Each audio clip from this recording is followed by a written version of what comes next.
Alright, so I'm coming at y'all with the key of E. And this one can be pretty involved, just depending on how far you want to take it. There's three different variations that I'm going to be going over.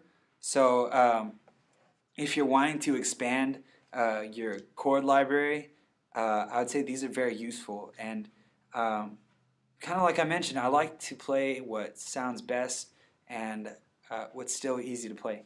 Um, just because if you're singing and playing, you don't want to worry too much about what you're doing with your fretting hand. So I'm going to go over three variations. And yeah, it's just to give you more options when you see a chord chart or a lead sheet and you're just like, I don't want to play the same chords down here. So yeah, let's get to it. Alright, so the first chord, our home bass chord that we're going to go over is an E major. We went over this in the key of A lesson, so I'm just going to go through it real quick. This is a 6-string chord, so we have the low E open, the middle and ring finger on the A and the D strings, and then our index on the first fret of the G string. It should sound like that. It's a very happy chord. Okay, so within this variation of E, I find that I use this A a lot. So to do it, you just put your pinky below your ring finger, mute the low E, and you're on A. Typically I won't use this A just because it sounds kind of boxy and closed. So have this really open sounding E chord. I want to keep that same feeling and just go to this A. So the next chord that we have is a B. And online you'll typically find either this or this. Both of which I think are kind of difficult to play mid-song without like looking down at your hand. So what I like to do is I'll go from this A, slide these two fingers up to where they're on the 4th fret, and then put my index finger on the 2nd fret of the A string to that B note.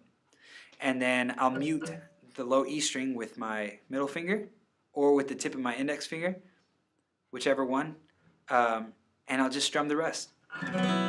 So I'm hitting all 6 strings, but the low E is muted, so you don't hear it. The next chord is just the same form, same muting too, whether you do with your index or your middle, and then just again slit up another 2 frets to where your index is now on the 4th and your other 2 fingers are on the 6th, and then you play all of these, the rest of them open.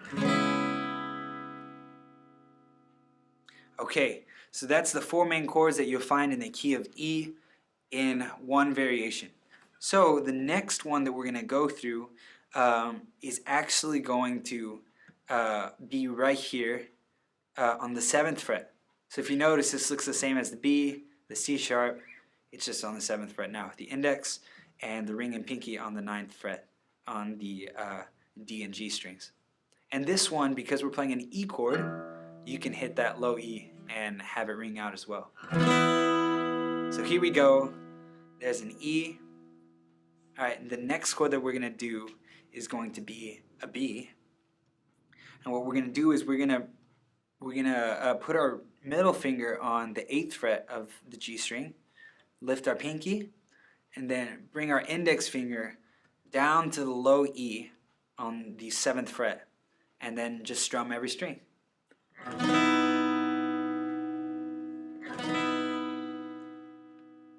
That has a really pretty sound.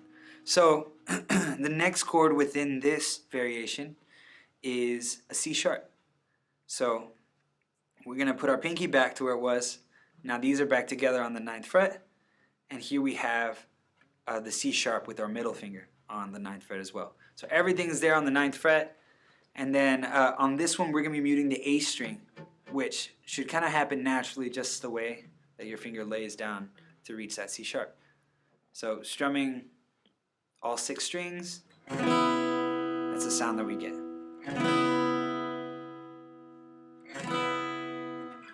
So the last chord is just an A. So we're going to mute again this low E string with our thumb, and then let the rest of them ring out, keeping our ring and pinky in the same place as the C sharp.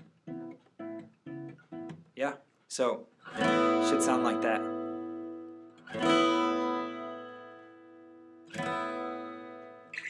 All right, so the last variation is kind of a combination between the first one and just another one where we use a different chord for the E, a different chord for the A, and then C sharp a different way. Now, don't be misled. With these different variations, you can switch between any one you want. It doesn't mean that you have to go to the ones that I'm saying within each variation. I could play an E right here, and if I wanted to, I could go up to the A right here instead of playing it down here. So, you know, this is just another thing of giving you options. So the last way that I'll play it, and the chords that I typically play when I play E like this,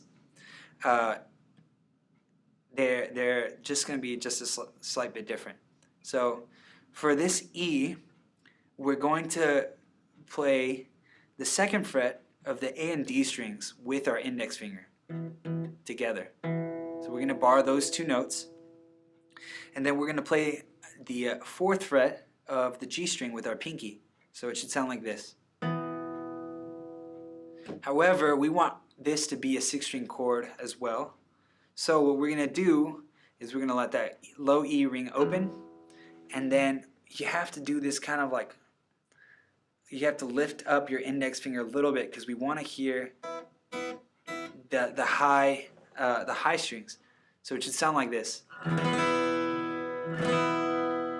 this one's a little more advanced, but once you get it, it's kind of hard to forget just because the feeling is kind of strange. But yeah, you want to lift up your index finger like this so you can really hear those high strings. So that's how we're going to play the E. To play the A, we're going to bring our index finger down to where it's just fretting the D string on the second fret.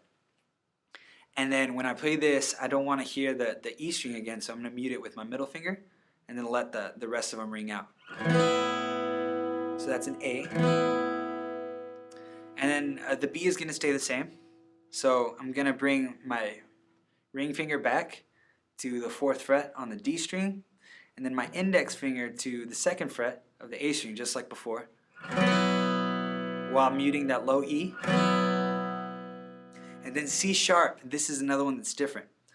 Our index finger is going to go down one string, and then the ring finger is going to go up a string. And we're still just going to stay muting that low E string. So it should sound like this. So E, A, while muting that low E, then B, while muting the low E, then C sharp, while still muting that low E. And then those are the 3 variations that I tend to use when I'm playing songs in the key of E. And that's for both acoustic or electric. It's just nice to have options. So that's it for this tutorial, this lesson. We're going to move on to another key that I like to use a lot, and that's the key of D. So we'll see you in the next video.